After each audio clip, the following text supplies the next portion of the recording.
All right, Ready she's to just go. checking me.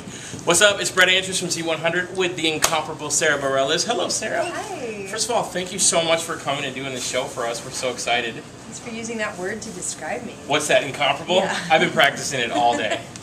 Really, seriously. Well, thanks for having me. I spelled it out a couple times. Right. I actually looked it Did up your in the homework. dictionary. That's yeah, good. Yeah. So first of all, I want to say this first. There's a video of you doing Beyonce's Single Ladies floating around the internet right now, and I've watched it a couple times.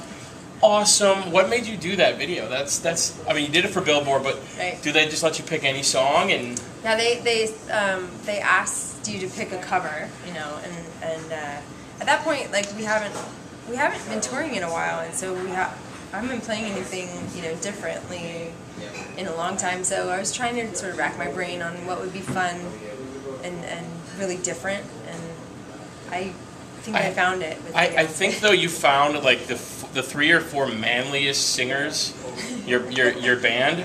They didn't look that comfortable talking about Single Ladies Put a Ring on It. I know. I'm trying to get them to start doing the. Yeah, I was wondering if they were going to get up and do a little dance. Sarah, we will quit the band. I mean, Justin Timberlake did it on SNL, so you should have dressed him up in the little leotards and everything. That would have been great.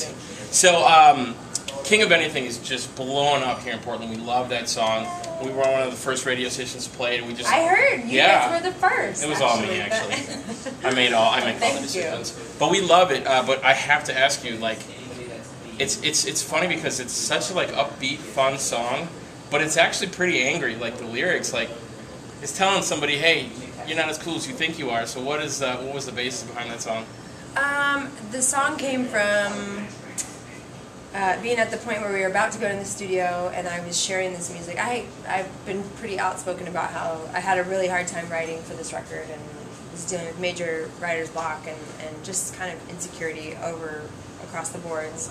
And I thought I was ready to go in, and I was sharing the music for the first time with sort of my inner circle, and started getting feedback, and some of it was great, and other parts were like, oh, I feel like you could rework this part, and I'm like, I got kind of defensive. Because that's your work, that's your baby. And it was such a struggle for me to get to a place where I felt like I had enough material to go into the studio at all. I was sensitive about it, and so that song sort of came out of that place. And I think it was kind of trying to build up a little bit of armor for myself, because I realized, okay, I'm stepping back into, you know, the limelight here where people feel like they can kind of just tell you what they think. And you're like, dude, this is my baby. Don't talk about my baby like this. It's like your child. Your music is your child. So you talk about having writer's block. What's the process? I like to ask artists what the process is. Like, some people sit down in front of their instrument, you know, in front of your piano and, you know, hum on a tune and then the words come after, or do you write it kind of like poetry and then bring in the music? Usually for me it's music first. That usually comes down, and I'll sit down and almost sometimes just put my hands on the keys and see what comes out. Right. And usually, you know, I'll find a piece of a chord progression that feels good, or try to hum out a melody. But yeah, it definitely goes music and then lyrics for me. Right on, right on. So the fall tour, it's going to be big. You excited? Yes, I'm so pumped. Your manager said that we need to save time for you to go shopping here in Portland. I love Portland. You love Portland? Is there any particular store you like have to go to? Oh, you know what? I'm going to be lame and not even probably remember the name, but I went into a little boutique. There's 2 stores that I can think of that I went into last time I was here.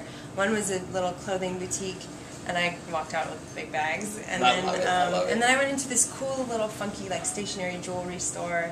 I just love it. It feels like there's a lot of local artists that get featured in the stores here, and I love being able to buy local products. It's very local. There's not a lot of like chain stores and stuff. Yeah, it's amazing. Right on. Well, we'll let you go shopping and get your shop on before the performance. Thank you so much for coming. We appreciate it.